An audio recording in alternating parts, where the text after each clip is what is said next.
우리 3장을 꽤 오랜 주일날 3장을 창세기 3장을 살펴봤고요. 이제 4장으로 넘어갑니다.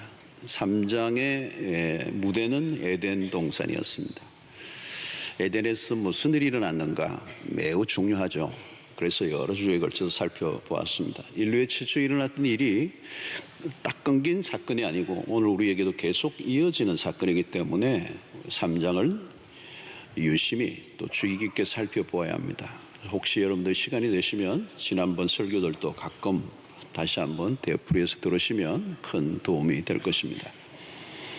제 4장은 이제 에덴에서 추방된 인간, 이 땅에서 어떤 일이 일어나고 있는가, 특별히 아담의 후예들이 펼쳐지는 역사가 이제 일어나고 있습니다.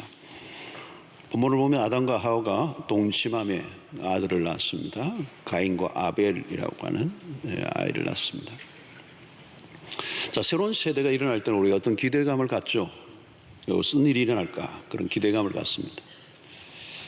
오늘 가인을 낳고 이름을 내가 여호와로 말미암아 아들을 얻었다, 이제 그런 뜻으로 이름을 이제 가인이라, 그 가인의 이름의 뜻이 여호와로 말미암았다, 그런 뜻입니다. 그렇습니다. 여러분, 죄를 짓고 범죄에 타락했지만 하나님의 은혜와 긍휼은 계속되어서 아담과 하와에게 자녀를 허락하시고 가인과 아벨을 허락하셨습니다. 자, 그럼 오늘 이 본문의 핵심은 주 스토리는 예배에 관련된 이야기입니다. 가인과 아벨이 하나님께 예배를 드리는 예배의 장면입니다. 인류의 최초에 무엇이 있었는가? 예배가 있었다는 거죠. 인간이 타락하고 죄를 짓고 추방되었음에도 불구하고 하나님을 예배하는 자들이 되었습니다. 자, 이 예배는 하나님의 인간을 창조하신 목적이죠. 우리의 존재의 이유. 그래서 여러분, 우리는 모두가 예배하도록 지음을 받았습니다. 그리고 예배를 드릴 때 우리는 인간다워지는 겁니다. 예배를 드릴 때 우리는 우리를 확인할 수가 있어요. 그리고 예배를 드릴 때 우리는 하나님과 우리의 관계가 질서가 잡히게 되고 우리의 삶의 모든 것들이 이제 질서를 얻게 됩니다. 자, 이 예배는 간단한 주제가 아닙니다. 인간의 핵심적인 주제예요. 예배에서 모든 것이 갈라집니다. 두 갈래의 길이죠. 하나는 오늘 보면 가인의 길이 있고 아벨의 길이 있습니다. 앞으로 성경 전반을 걸쳐서 우리가 보면 가인이 걸어가는 길이 있고 아벨의 길이 있어요. 두 갈래의 길입니다. 이 두 갈래의 길을 결정하는 기준이 뭐냐? 예배에 달려 있습니다. 자, 오늘 2절에 보면 가인과 아벨의 직업이 소개되고 있는데요. 그가 또 가인의 아우 아벨을 낳았는데 아벨은 양치는 자였고 가인은 농사하는 자였더라. 자, 가장 오래된 직업이 여기 소개되고 있습니다. 농부와 목자입니다. 가인은 농업을, 그리고 아벨은 목축업을 한 셈이죠. 두 사람은 자신의 직업에서 얻은 결과물을 가지고 하나님께 제사를 드렸습니다. 자, 가인과 아벨은 똑같이 제사를 드렸기 때문에 외견상으로 보면 큰 차이가 없고 구별이 잘 안 됩니다. 자, 그런데 하나님은 한 사람의 예배는 받으시고 연락하시고 한 사람의 예배는 받지 않으셨습니다. 자, 오늘 여기에서 우리가 관심을 가져야 될 문제입니다. 왜 한 사람의 제물은 받으시고 또 한 사람의 제사는 받지 않으셨는가? 그 차이가 무엇인가를 우리가 오늘 찾아내야 합니다.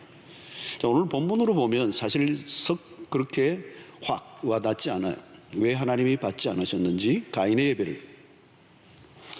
자, 무슨 차이일까라고 하는 부분을 우리가 오늘 찾아봐야 되겠습니다. 자, 흔히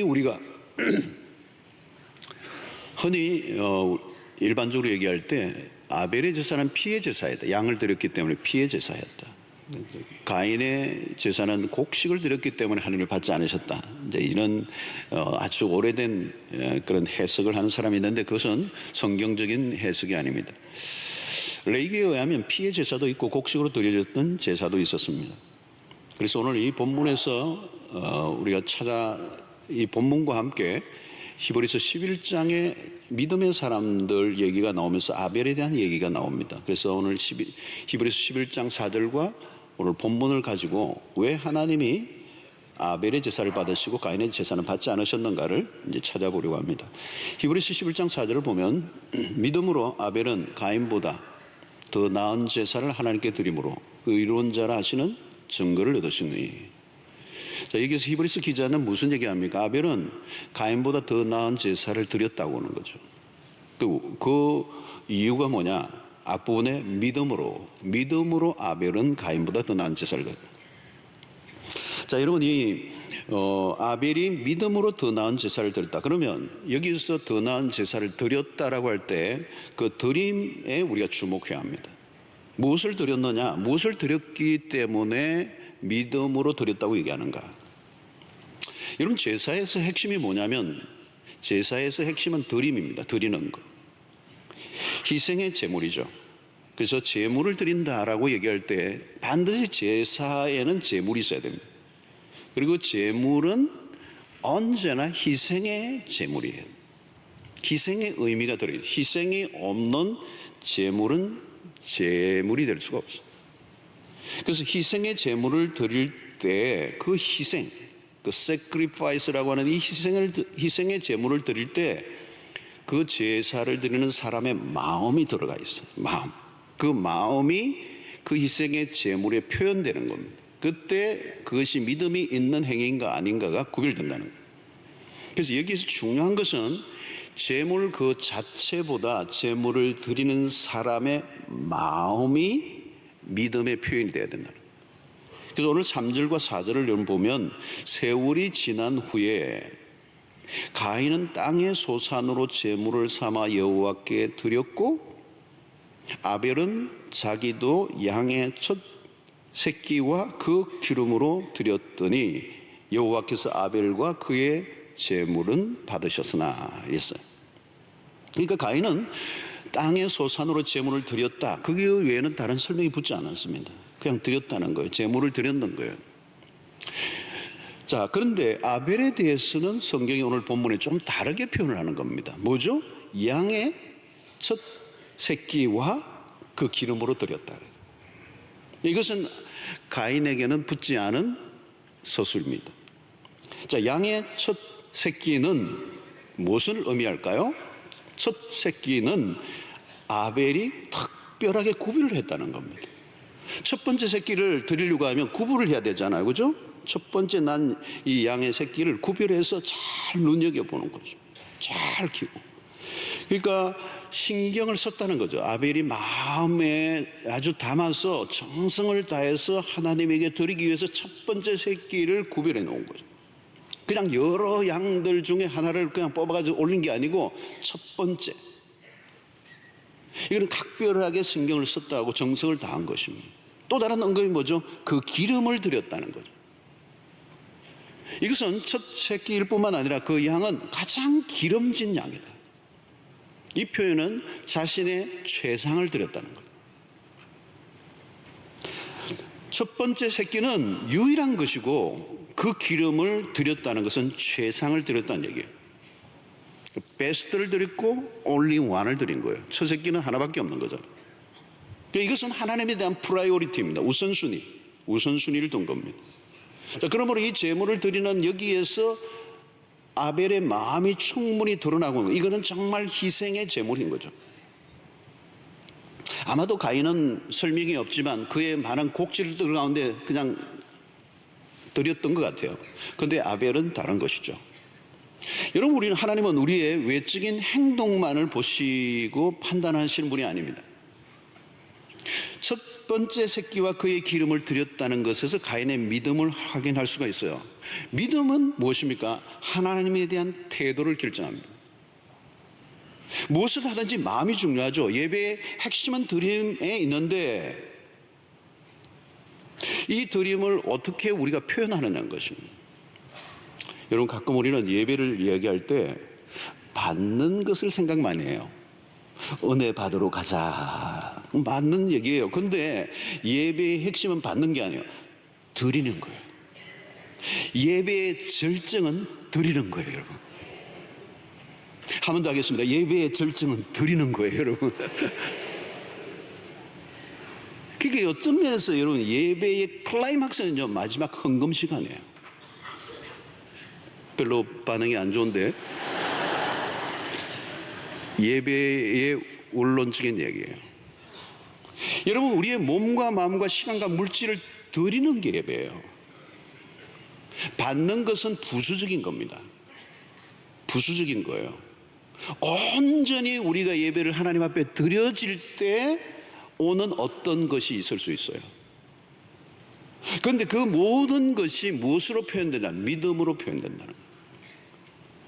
여러분, 예배는 하나님을 높이는 행위입니다. 예배의 자리에서 그 예물을 드림을 통하여 나의 섬김의 예배의 대상은 하나님 당신이십니다라고 하는 것을 드러내는 거죠.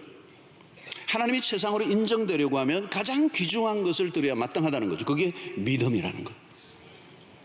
자, 그래서 오늘 히브리서 11장 4절 하반절에 보니까 그가 죽었으나, 이 아벨에 대한 얘기입니다. 그가 죽었으나 그 믿음으로서 지금도 말하느니라.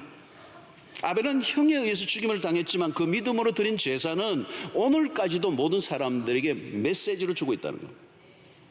아벨의 인생에 대한 평가의 기준은 믿음입니다. 그의 생애의 핵심은 믿음이고 그 믿음을 증명해낸 것이 예배를 통하여 나타났다. 여러분, 신자는 예배로 모든 것을 말해줍니다. 그 예배 속에서 믿음이 증거된다는 거죠. 그는 아벨은 최고의 예배자였고 그는 참된 예배자로 살다가 순교를 당했어요. 그리고 하나님은 그의 인생을 받아주셨어요. 자, 그런데 오늘 가인은 어때요? 가인의 제사는 실패했습니다. 왜요? 하나님에 대한 잘못된 태도 때문에. 자, 그도 제사를 드렸습니다. 그러나 가인의 제사는 무엇인가 빠져 있어요? 가인은 믿음으로 제사를 드리지 않았다는 거예요. 가인은 믿음으로 제사를 드리지 않았다는 이 말은 무슨 뜻일까요, 여러분? 가인은 자기의 마음대로 제사를 드렸다는 뜻입니다. 죄란 무엇입니까? 자기가 하고 싶은 대로 하는 것을 말합니다.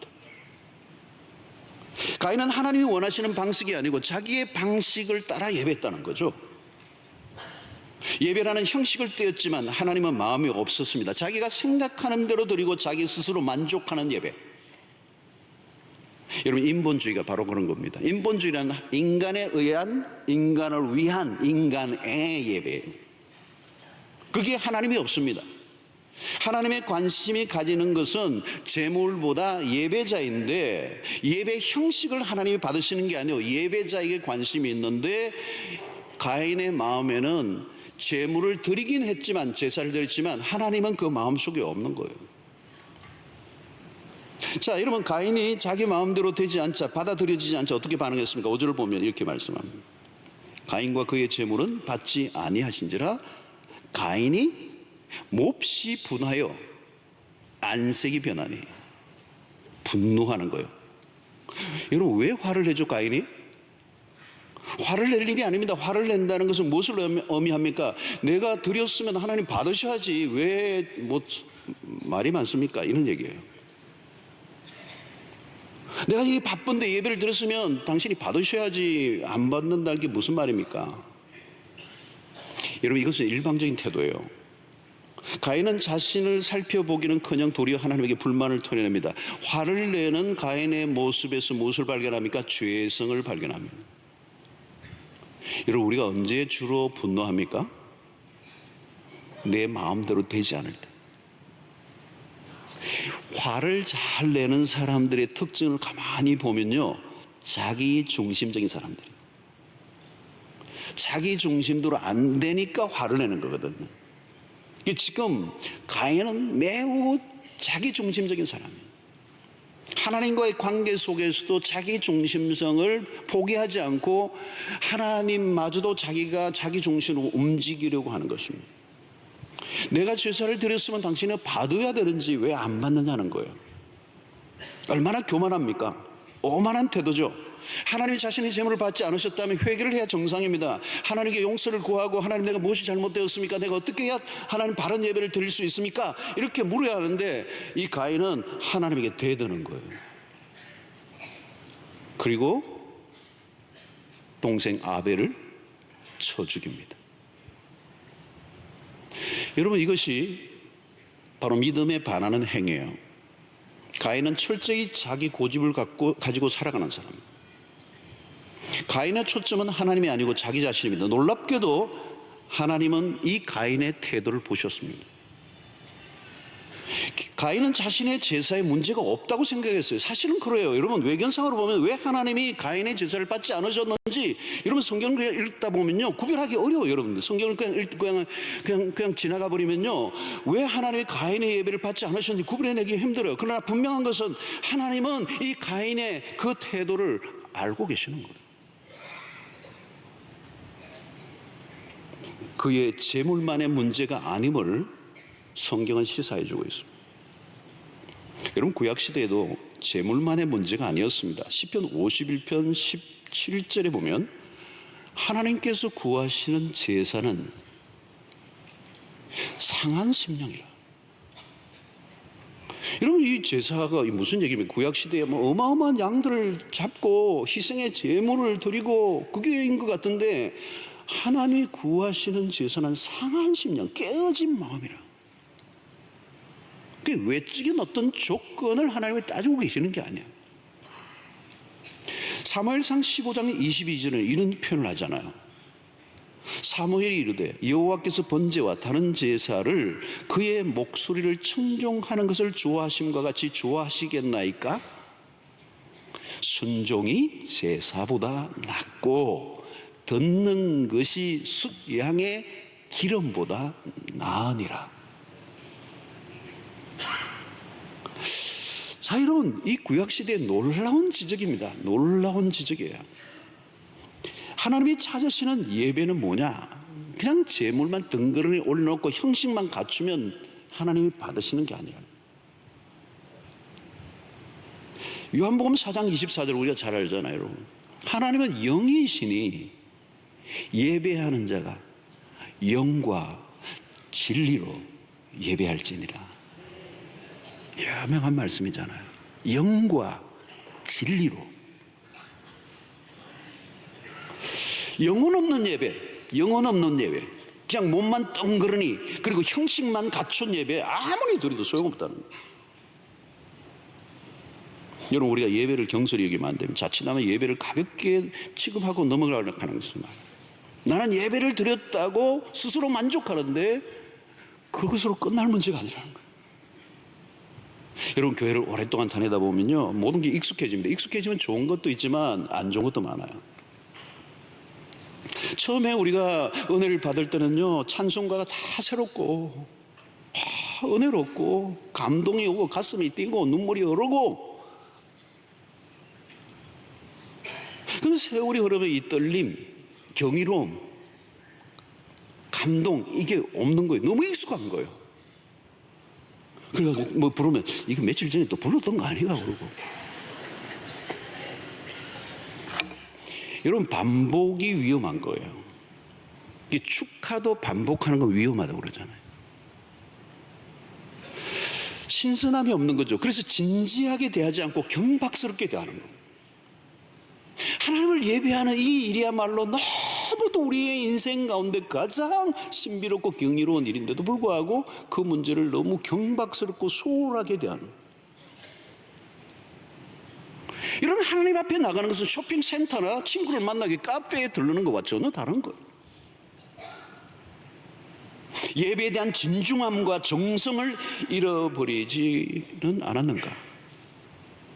여러분, 예배는요 하트가 필요해요. 하트. 마음이 중요해요. 태도가 중요해요. 그것을 어떻게 해요? 우리의 마음의 중심에서 무엇이 있는가가 그 예배 속에서 드러나는 거죠. 그게 제물 속에서 나타나는 그 제물 안에는 단순히 형식적인 제물이 아니라 그 안에 우리의 온 마음을 드린 sacrifice, 희생, 정말 대가를 지불함, 쉽지 않은 헌신을 하나님 앞에 올려드리는데 그것은 우리의 힘으로 되는 게 아니라 믿음으로 된다는 거예요. 여러분, 예배, 우리 몸이 왔다고 예배가 아니에요. 우리의 하트가 중요해요. 하나님을 향한 하트. 그것이 믿음으로 어떤 것으로 나타나야 된다는 거죠. 자, 오늘 이 본문에서 이 본문은 심플해요. 핵심이 뭐냐면, 예배의 핵심이 뭐냐면, 이 예배의 핵심이 뭐냐면 하나님이 받으셔야 된다는 거예요. 우리가 아무리 열심을 해도 하나님이 안 받으시면 끝입니다. 오늘 본문은 명확하게 선을 긋잖아요. 하나님이 아벨의 제물을 받으시고 가인의 제물을 받지 않으셨다. 결론이에요. 아무리 제사를 꼴백 번을 드려도 하나님이 받으시지 않으면 소용이 없는 겁니다. 우리가 1년 12달 52주 예배를 드리고 10년 20년 예배를 드려도 하나님이 받으시는 예배가 아니면 얼마나 많은 수고와 얼마나 많은 시간과 얼마나 많은 대가를 지불했는데도 불구하고 만약에 하나님이 받지 않으셨다면 이거 억울한 일이에요. 여러분, 우리는 우리의 열심에 도취될 때가 많습니다. 중요한 것은 우리의 열심이 아니고요, 하나님의 마음입니다. 하나님에게 달려 있습니다. 믿음의 제사는 어떤 것입니까? 하나님의 말씀에 기초한 제사예요. 성경은 구체적으로 어떤 제사를 드렸는가에 대해서 말하지 않습니다. 제사의 형식이나 방식에 대해서 알 수 있는 것은 없어요. 분명한 것은 아벨은 자기 마음대로 제사를 드리지 않았다는 것. 아벨은 제사 방식을 하나님으로부터 들었을 것입니다. 아담은 하나님으로부터 들었던 것을 아들에게 들려주셨을 거예요. 아벨은 그 말씀에 순종한 것입니다. 자, 그래서 오늘 히브리서 11장 4절을 다시 한번 보면, 믿음으로 아벨은 가인보다 더 나은 제사를 하나님께 드림으로 의로운 자라 하시는 증거를 얻었으니. 자, 여기서 의로운 자라 하시는 증거를 얻었다.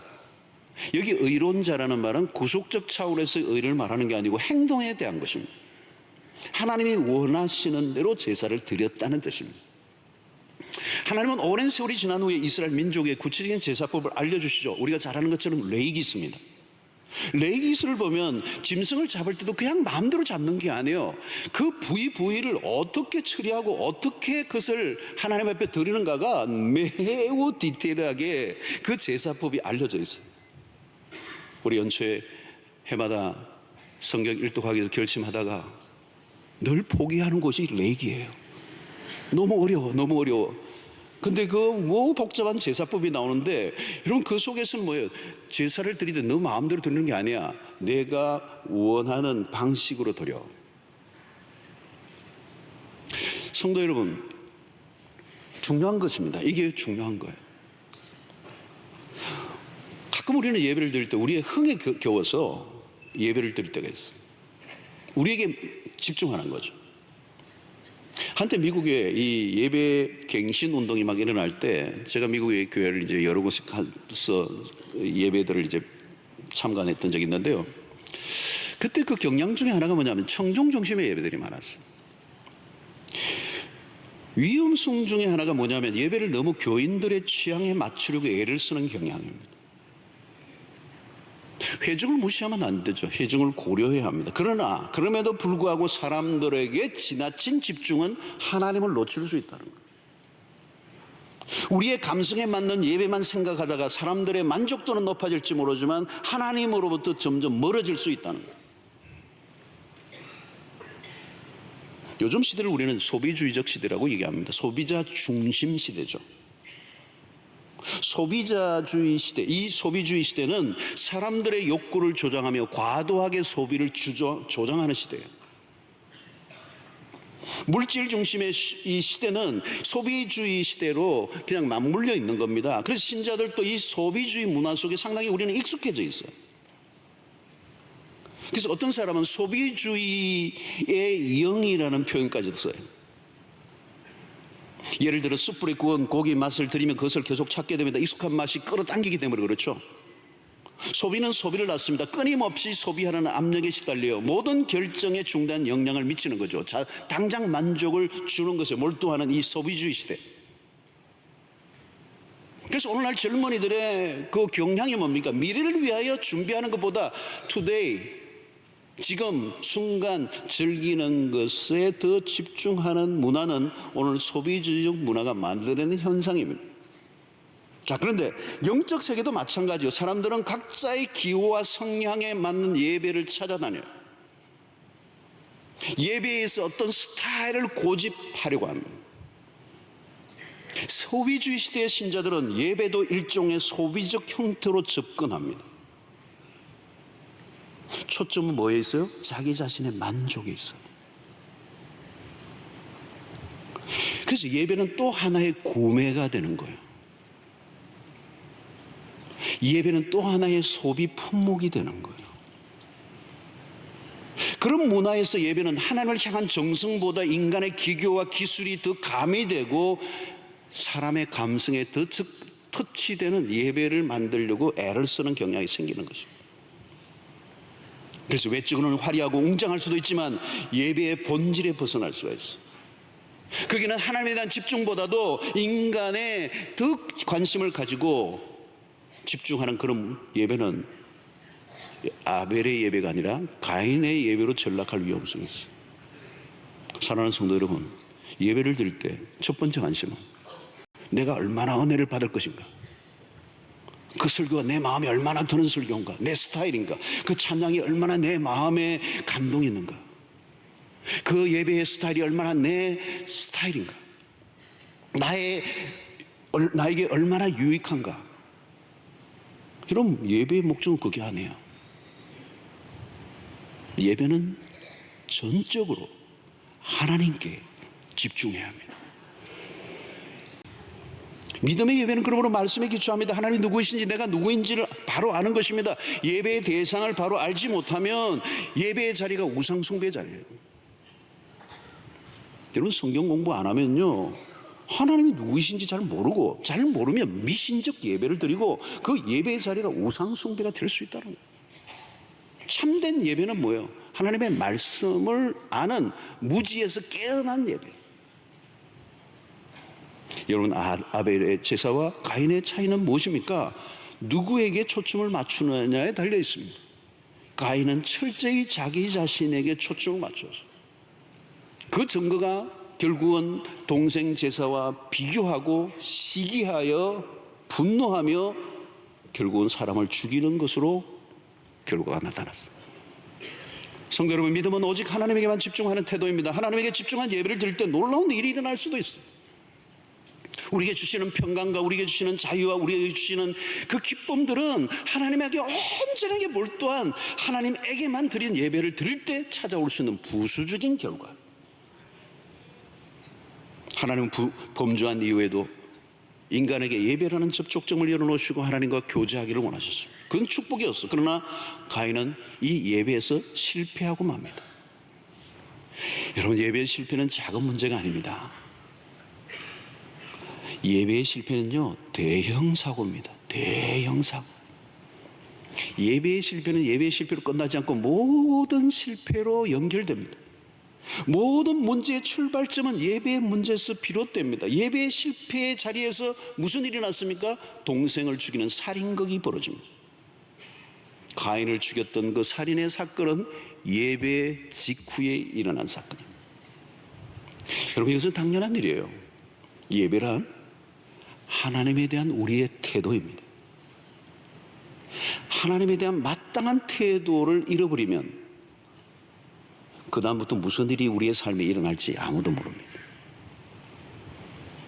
믿음으로 온전히 하나님에 대한 바른 태도를 가질 때, 예배다운 예배를 드릴 때 우리의 삶은 질서를 찾게 되고 우리의 삶의 모든 영역에 하나님이 프라이오리티가 된 인생은 하나님이 책임지시는 인생을 살아갈 수가 있습니다.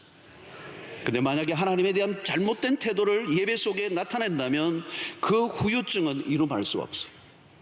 그것은 살인뿐만 아니라 가인의 길은 끝도 없는 멸망의 길로 달려가고 말았습니다. 사랑하는 성도 여러분, 오늘 나는 어떤 예배자인가 한번 살펴볼 필요가 있습니다. 나는 내 예배 속에 정말 하나님에게 베스트를 드리고 있는가? 예배가 내 삶의 중심에 놓여져 있는가? 여러분, 우리는 예배를 중심으로 돌아야 돼요. 뭘 하다가 예배가 아니고 예배 중심이에요. 예배 중심. 우리의 일상을 살아가는 이유도 예배를 드리기 위해서. 신약적 로마서의 개념으로는 12장으로 넘어가면 무슨 말을 하십니까? 우리에게 믿음으로 어렵다함을 받은 백성들에게는 찾아오는 새로운 삶의 예배의 패턴은 우리의 삶의 전 영역이 예배가 되는 거예요. 우리의 몸을 거룩한 산제물로 드리는 한 부분이 아니라 파트타임이 아니라 풀타임으로 모든 영역에서 하나님이 우리의 삶의 최고가 되심을 인정하는 삶. 여러분, 예배를 통하여 하나님이 나의 삶의 최상이심을 증명해내야 합니다. 그것이 믿음의 삶이에요. 여러분, 우리의 삶에 예배 말고 예배보다 더 중요한 게 뭐가 있습니까? 없습니다. 예배는 우리의 삶의 존재의 이유입니다. 하나님 우리를 지으신 목적입니다. 예배를 예배답게 드릴 때 하나님 우리의 삶을 축복하시리라고 믿습니다. 오늘 하나님이 받으시는 예배, 오늘 내 예배는 하나님이 과연 받으실 수 있는 예배인가? 다시 한번 우리의 예배를 우리의 삶에 다시 한번 곰곰이 점검하고 이 예배를 통하여 하나님을 온전히 기쁘게 해드리는 일에 전 삶을 드리는 여러분들 되시기를 주의 이름으로 축원합니다. 오늘 우리 예배가 우리 주일날 우리 교회 예배도 너무 좋은 예배. 그러나 우리끼리의 흥에 기운 예배가 아니에요. 여러분, 우리의 모든 회중이 정말 우리가 화려하고 웅장하고 기가 막힌 시스템을 하나님이 받으시는 게 아니에요. 우리가 하나님을 향한 온전하고 순전한 마음, 정성을 다한 예배. 여러분, 일주일 동안 이 주일 예배를 한번 준비해 보십시오. 그리고 토요일도 정말 이 주일을 사모하고 기대하고 한번 준비해 보십시오. 그리고 주일날 아침도 일찍 일어나 정말 온 마음과 정성을 다하여 이 예배에 대한 마음을 가지고 기도하고 준비하고 사모하고 일찍부터 나와서 여기서 기도하고 하나님 앞에 예배로 나아간다면 여러분, 거기에서도 우리의 삶의 질서가 생길 것이고 거기서도 우리의 삶의 모든 얽히고 설킨 모든 문제들이 저절로 해결되는 역사가 있을 줄로 믿습니다. 하나님과의 관계가 꼬이면요, 하나님에 대한 우리의 태도가 예배에서 온전하게 믿음으로 반응하고 나타나지 않는다면 그 다음에는 기대할 게 아무것도 없다는 거예요. 다 엉키게 된다는 거예요. 첫 출발, 인류의 최초의 에덴을 벗어난 이 인간의 역사의 출발점이 바로 예배였어. 가인은 그 예배에서 실패하고 말았어. 그러나 아벨은 예배에 승리합니다. 그리고 히브리서 11장에 믿음의 영웅의 자리에 우뚝 아벨이 서 있습니다. 명예의 전당. 그 아벨이 이 믿음장에 믿음의 영들의 대열에 서게 된 유일한 이유는 그가 예배자였기 때문에. 사랑하는 성도 여러분, 이 우리를 구원하신 그 이유, 우리를 살게 하신 그 이유, 우리 교회의 존재 이유, 모든 것은 예배입니다. 예배는 비밀이 있습니다. 예배는 신비로운 겁니다. 예배는 하나님께 주신 놀라운 선물이요 놀라운 축복입니다. 이 예배에서 승리하는 여러분들 되시기를 주의 이름으로 축원합니다.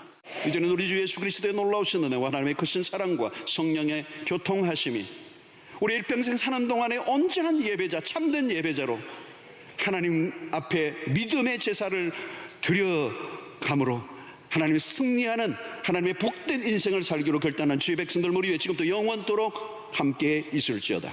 아멘.